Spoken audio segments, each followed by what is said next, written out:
Don't mess with Texas, let bags fly free, and you're now free to move about the country are just a few of the most famous slogans he's produced. He's been named Ad Man of the Century, Austinite of the Year, and author of 3 best-selling books. And most recently, he founded the Purpose Institute. Roy, if you were to sit down today with an aspiring entrepreneur who also has Relator in their top 5, what advice would you give them? A couple of things. Number one, I would say, everybody says don't go into business with your friends. And I always say, well, I got a great idea. Why don't you go into business with your enemy? But my point is, a young entrepreneur, I would say to him or her, look, first of all, you got to believe in what you're doing. You got to have passion for not what do you want to do, but what do you love to do. Secondly, if you're going to find a partner in this thing, look for honey people. Now, let me tell you what I mean. My mom taught me a lot of things. She used to say there are 2 types of folks. There are vinegar people and honey people. And vinegar people, you can smell them a mile away, but you still are attracted to them, but don't hang out with them because they're takers. Hang out with the honey people, the givers. Now, that sounds simple, but it's not. It's really powerful. First of all, as an entrepreneur, you got to believe and love what you're doing, not because your mom said so, your dad or your brother, because it's your core strength. Secondly, find a partner or partners who are not like you. Their strengths are different, but they're all one thing we have in common. We're givers. Givers, they don't give away stuff, but they are giving, and that's honey people. So I would say, first of all, find some honey people. One of the other phrases that you talk to us a lot about is something that has to do with being bold and having a lot of courage. And that phrase is one riot, one ranger. Can you tell us about that story when you first said that to a top executive? And also, what strength did you have in mind? And for those that have that strength, what can they learn from you in terms of how you used it at that pivotal time in your life? That's a great story. I was just in Walmart, as I told you yesterday, and I would say that came from, in a sense, when I said it,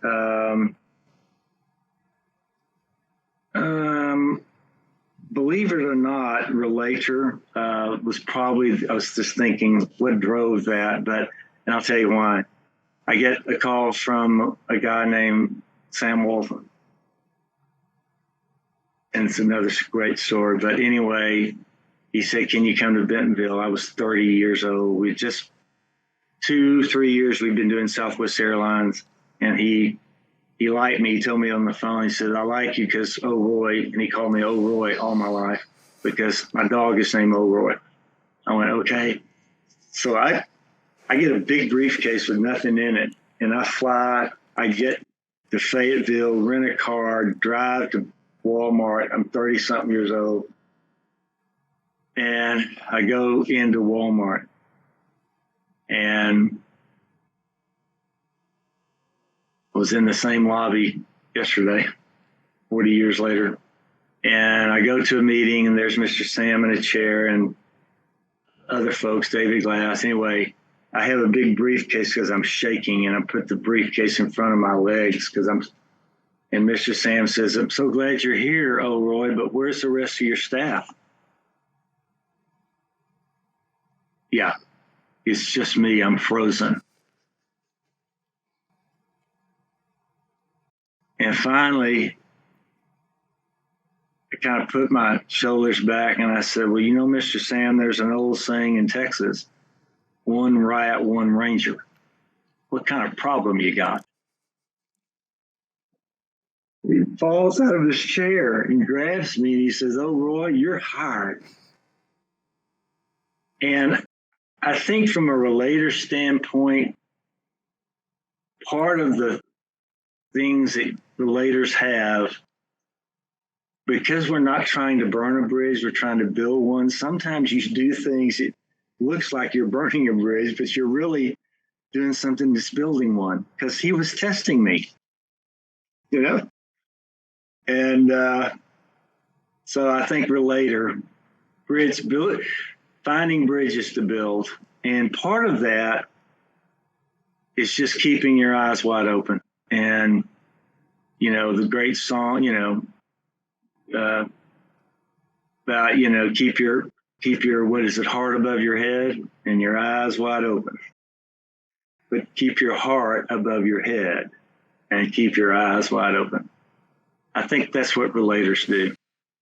Roy, at the beginning of our chat, you mentioned that you are a quarterback. And I think in one of our conversations, you once said to me that when you think of your strategic theme, you think about what you're going to do before the game. And when you think about your arranger theme, it's what you're doing when you're quarterbacking during the game, as if a maestro was running an orchestra. Can you talk to us more about that, about how your thought process works with your company, with your nonprofit, and in your leadership? One of the things I learned being a quarterback, and also I played safety. And back in those days, you played both defense and offense. And by the way, I might add to all entrepreneurs and leaders, you need to know both defense and offense.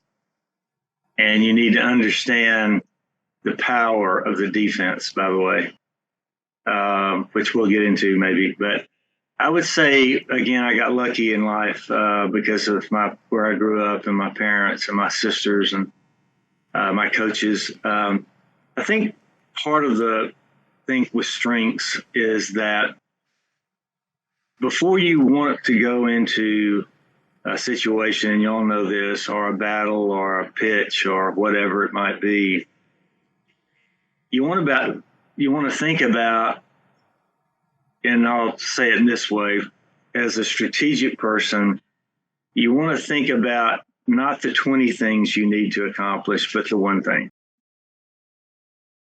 Now, I know because discipline's my weakest thing, I don't have the capacity I can't even do a to-do list, because when I write the first thing to do, I go do it. So I never get down to the top 10. But anyway, as a strategic person, I think you've got to think about all the things that you need to accomplish, whether it's a campaign or a pitch or whatever you're doing. What is the one thing as a quarterback I got to do in that game? And you study the film. By the way, I'm a huge practitioner of the art of war. It's not Sun Tzu, by the way. His name is pronounced Sun Tzu. Sun Tzu wrote The Art of War 3,000 years ago. And people don't understand that the art of war was written to never have to fight. That you're so positioned strongly that you win before you fight. And I started studying the art of war when I was young, about how do you get that one thing so strong that you've already won before you even get on the field? Well, then once you get on the field, the world changes. That's when the arranger comes in. You have to adapt. You've got to bring people together. And I would say I learned that mainly through Herb Kelleher. Those of you who don't know, he founded Southwest Airlines. And he hired me when I was 28 years old. And we've been doing Southwest for 40 some odd years. I know they've had some problems recently, but they'll get through it. But Herb would always say, now, Roy, when you get into the real business world, you got to make sure that you give thanks mostly to the doers. That's why we would go out and hug the baggage claim people. I mean, he was undercover before even people knew what he was. He understood his flight attendants, his pilots, his mechanics, his baggage handlers, everyone are more important than the big shots at the office. And so as a quarterback, you hug your tackles and guards and your centers, and you don't give any credit to your running backs are your receivers. They're going to get enough. You hear what I'm saying? They're going to get the credit anyway. Give the credit who allows me to throw the pass or run. So that's a long way of saying, think about as a strategy person, you got to think of all the things, but then you got to think about the one thing. What do you have to own? And then once you get in the game, you got to realize you got to be adaptable, but you also got to make sure the people who are protecting you are the ones who get the hugs. Now, for those of us that have strategic high, Roy, what does the pinnacle of strategic look like? The pinnacle is when you finally get to the idea in my business and you go and you say, we got all the thoughts, we had great opinions, but in the end game as a strategist, I had to make the call, or you do. What are we going to do? Now, you mentioned earlier that one of the ways that you grow your strengths, that you grow your talents, is by reading things like The Art of War. Specifically, you had mentioned strategic, but how do you intentionally develop your strengths, specifically strategic? Your dad knows this, Jim, but I was also, I get emotional because my sister never got to walk. And again, you never know what you grow up with. But Susan Spence never got to walk. And when she passed away, it dawned on me that I'm going to walk for her. And I started walking. Now, stay with me. Yes, I ran. I was an athlete, but I started realizing this life we have right now is so full of destinations. Got to get to work. Got to get this. Got to go do this. Got to climb peak mountains. Got to run 3 miles. I thought, maybe I'm just going to start walking. And Jim knows this, your dad. I used to tell my preacher, Gerald Mann, if you don't know where you're going, you'll never be lost. And he would say, yeah, but you'll never be found. Anyway, I think one of the things that I do is that I go, as you know, I walk across 10 states by myself. I go walk and talk to people. And more so than ever, we got to put this down and look up. And I found that and when I did the book, I called your dad before I told anybody. I said, I'm going to walk across America. He said, have you gone crazy? I went, yeah. You could hear him say that. Are you crazy, Roy? You nuts? Yeah, I am. But I started realizing that one of the best ways to continue your strategic thinking is to go places and do things you've never done before. Jim Collins, a great mentor and great brother, by the way, literally a brother from another, built to last, good to great. He always said, now, Roy, you're only as young as the new things you do. Now think about this. Between you're born and when you're about 29, everything you do is new. First bite, first kid, first drink, everything. And then about 29 or 30, Gallup probably has a more precise number.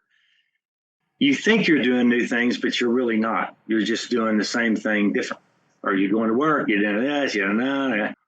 So I've always believed part of strategic thinking is to go do new things. And walking is mine, because literally you can drive through a neighborhood, John, every day. And Gallup has this data, by the way. How many people know their neighbors now? But unless you walk through a neighborhood, you never know what the neighborhood is. So I'm a walker. I would encourage strategic people to walk. And by the way, look up, America. Put this shit down. Look up. Look around. Look up, look around, see what's going on. So not to belabor it, but I think I'm the walking dude. Roy, one of the things that you've talked a lot about is the idea that everybody needs a coach. And you were blessed to have a coach early on in your life who helped you identify your talents at a very early age. Can you talk a little bit more about what that story was and who that coach was for you early on? I always tell people, y'all remember cursive? And everybody laughs. And I said, I was in the 8th grade and I was studying Emerson in Brownwood High School. And Emerson's my favorite, by the way, because his great concept, don't go where the path may lead, go where there's no path and leave a trail. I started learning that when I was 14 years old. I didn't know what it meant. But anyway, I turned in the paper. I still have it somewhere. I had 8 misspelled words. This is 8th grade. Big C-, red. I go home to my little house in Brownwood, and I'm thinking this is not going to be celebrated at my house. C-, but Mom didn't say anything. So I went out and played football and didn't give a damn about school. And next year, I'm studying Emerson again. And I go to my mom, I'm crying, and I say, Mom, I can't turn in the paper. She said, do the best you can. I turned it in. I didn't have 8 misspelled words. I had 11. And the whole paper was red. Circles of misspelled words. And at the top, John, there was a tiny A-. I still have it. And I went home. I said, Mom, I don't get it. And she said, well, first of all, son, you can't spell.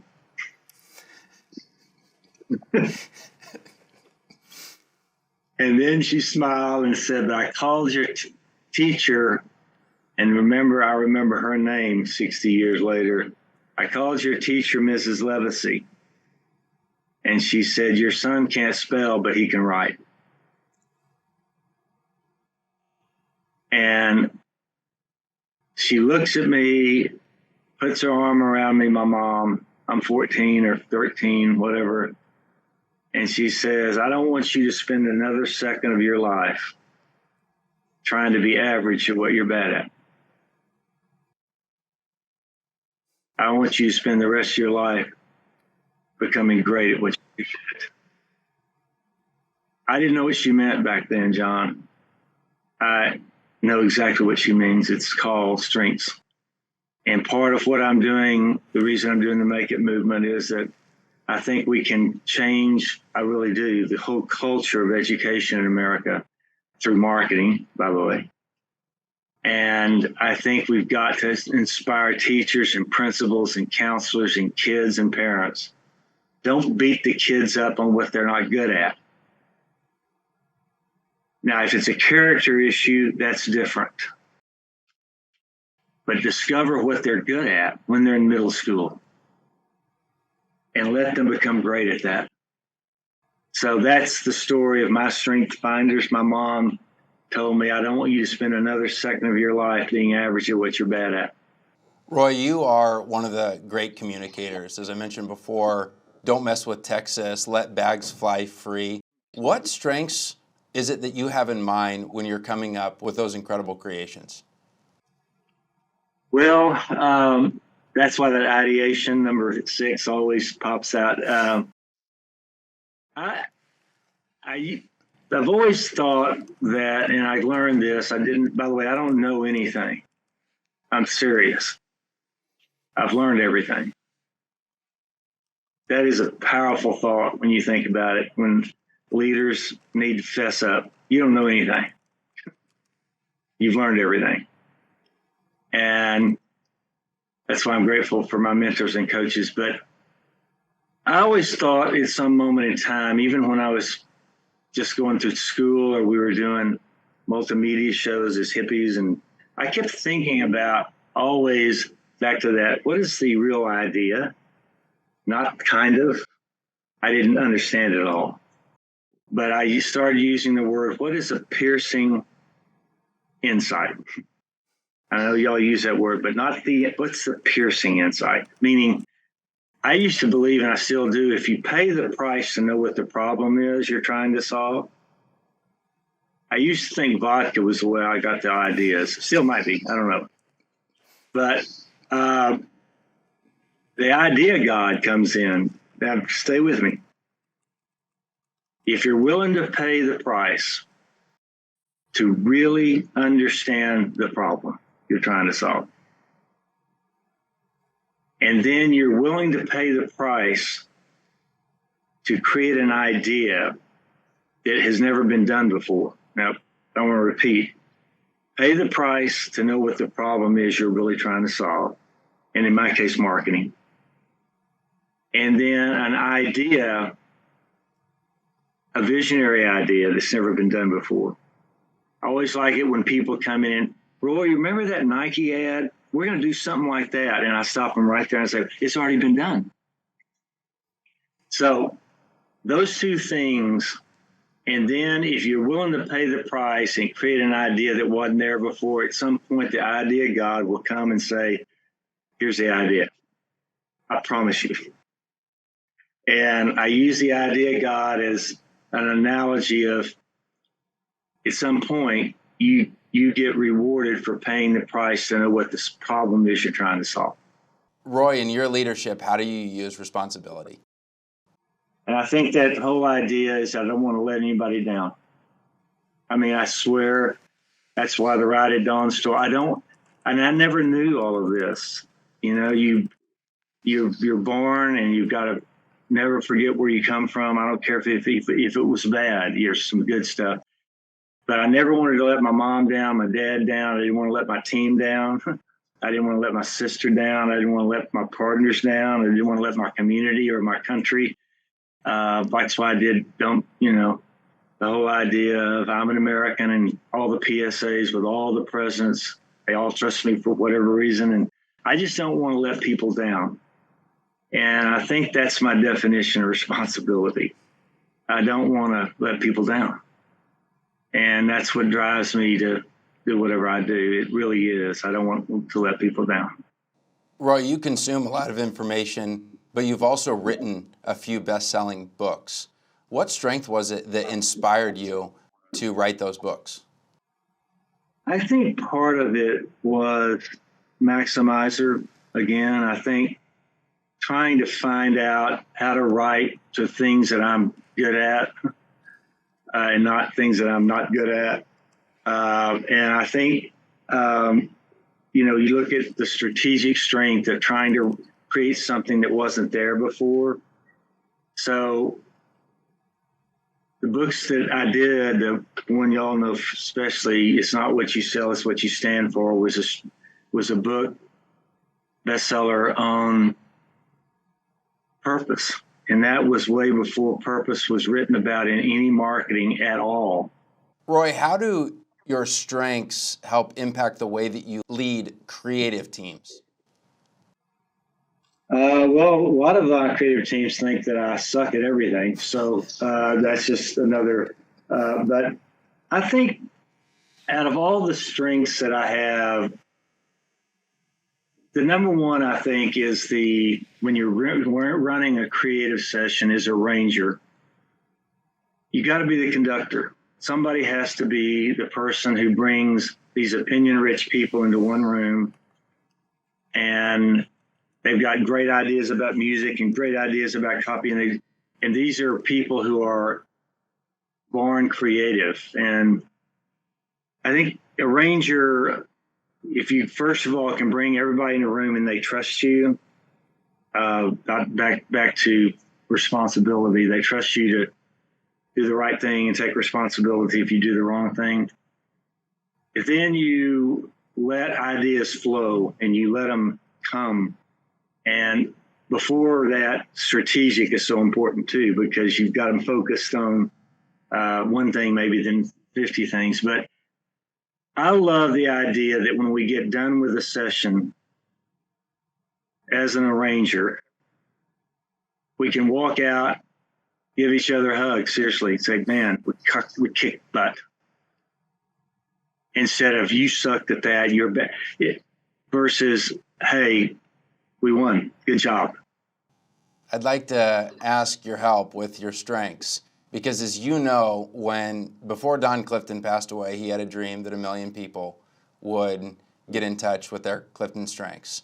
And of course, we've now almost crossed 30 million. But now we have a new shared dream which is we would like 1 billion people to get in touch with their Clifton Strengths.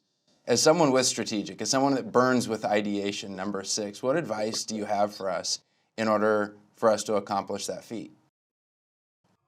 Well, 1 billion's a BHAG, big, hairy, audacious, but 1 million was a BHAG for your granddad. I mean, and one of the funnest things I got to do is that video about your granddad that I got to do for y'all during some anniversary or something. And I didn't know he came back from the war and all these things. And he saw the future before lots of folks. And part of the billion is also sometimes we have to do what T.S. Eliot says. You got to go back to where you started and know it again for the first time.